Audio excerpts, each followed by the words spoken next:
আরেকটা ভিডিও নিয়ে হাজির হয়েছি। এই ভিডিওতে আমরা সাবজেক্ট ভার্ব অ্যাগ্রিমেন্টের একটা রুলস নিয়ে আলোচনা করতে যাচ্ছি। সেটা হচ্ছে সিঙ্গুলার সাবজেক্ট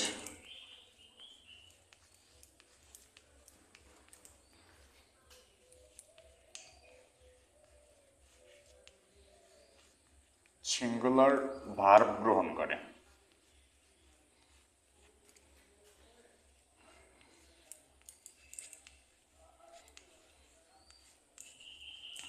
ওকে, সিঙ্গুলার সাবজেক্ট সিঙ্গুলার ভার্ব গ্রহণ করে। আগে আমাদের সিঙ্গুলার ভার্বকে চিনতে হবে। কয়েকটা ভার্ব লিখে নিচ্ছি, যেমন হ্যাভ, হ্যাজ।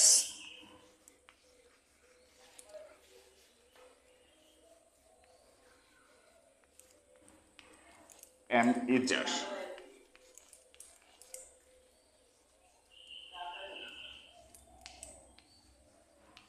ওয়াজের। ওকে, এই তিনটার মধ্যে হ্যাজ হচ্ছে সিঙ্গুলার। হ্যাভ হ্যাজের ক্ষেত্রে হ্যাজ হচ্ছে সিঙ্গুলার, হ্যাভ প্লুরালের ক্ষেত্রে ব্যবহৃত হবে। অ্যামিজারের ক্ষেত্রে ইসটা হচ্ছে সিঙ্গুলার, আর ওয়াজওয়ারের ক্ষেত্রে ওয়াজটা হচ্ছে সিঙ্গুলার।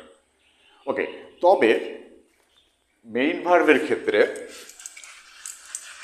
কোনটা সিঙ্গুলার আর কোনটা প্লুরাল? যেমন নর্মালি আমরা নাউনের ক্ষেত্রে ম্যাঙ্গো সিঙ্গুলার নাউন,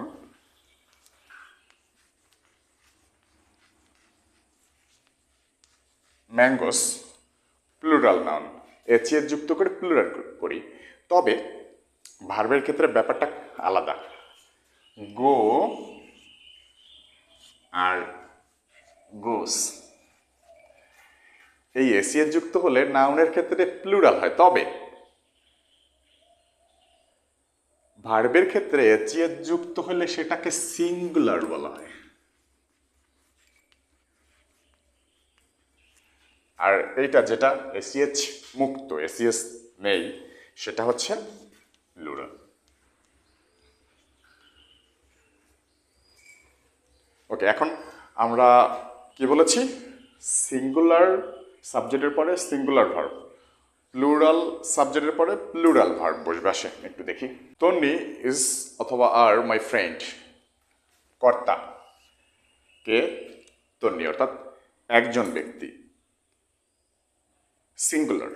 এরপরে আমরা কোন ভার্বকে গ্রহণ করব? সিঙ্গুলার ভার্বকে, অর্থাৎ ইজ হবে। তন্নি ইজ মাই ফ্রেন্ড, আর হবে না। তন্নি গো অথবা গোস টু মার্কেট। কর্তা সিঙ্গুলার, ভার্ব হিসাবে আমরা কোনটাকে গ্রহণ করব? সিঙ্গুলারটাকে। কোনটা সিঙ্গুলার? এটা না, এটা অবশ্যই এটা না। মেইন ভার্বের ক্ষেত্রে বলেছিলাম যার সাথে এস বা ইএচ আছে সেটা হচ্ছে সিঙ্গুলার, তাহলে আমরা এটাকে পিক করব। Tonni goes to market. The boy কর্তা সিঙ্গুলার। এরপরে হ্যাভ আর হ্যাজের মধ্যে কোনটা সিঙ্গুলার? হ্যাজ, অর্থাৎ কর্তা সিঙ্গুলার হওয়ার কারণে ভার্বও সিঙ্গুলার হয়েছে। The boy has few toys. They like or likes to play, মানে দুইটার মধ্যে থেকে একটাকে পিক করবো আমরা। দে প্লুরাল, তাহলে ভার্ব গ্রহণ করবে কোনটা? এটা কি সিঙ্গুলার না প্লুরাল? ভার্বের সাথে এসিএস যুক্ত হলে সেটাকে সিঙ্গুলার বলে, আর যেটা এসিএস ছাড়া সেটা হচ্ছে প্লুরাল। তাহলে আমরা এইটাকে গ্রহণ করব। তাহলে হবে they like to play. They are friends, sorry, they am is are friends, এই তিনটার মধ্যে থেকে একটা নিয়ে নেবো আমরা। যেহেতু দে প্লুরাল, এর মধ্যে থেকে কোনটা প্লুরাল? আর প্লুরাল। ইসটা হচ্ছে সিঙ্গুলার, আর এমটা হচ্ছে শুধুমাত্র আমার জন্য, আমি স্পেশাল, এই জন্য একটা স্পেশাল জিনিস, স্পেশাল ব্যাপারটা হচ্ছে আমার জন্য এমটা। ওকে, তাহলে হচ্ছে দে আর ফ্রেন্ডস। অ্যান্ড তারা যদি দুইটা সিঙ্গুলার সাবজেক্ট যুক্ত হয়, তাহলে আমরা ভার্ব প্লুরাল পিক করব, অর্থাৎ ভার্ব হিসাবে প্লুরালটাকে নিয়ে নেব অথবা প্লুরাল ভার্ব লিখব।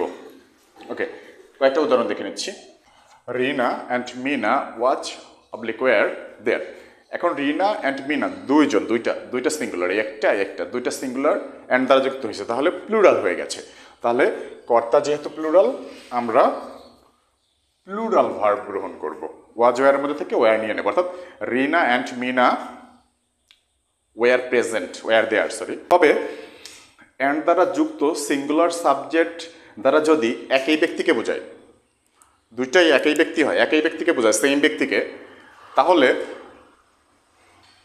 ভার্ব হিসাবে আমরা সিঙ্গুলার ভার্ব গ্রহণ করব।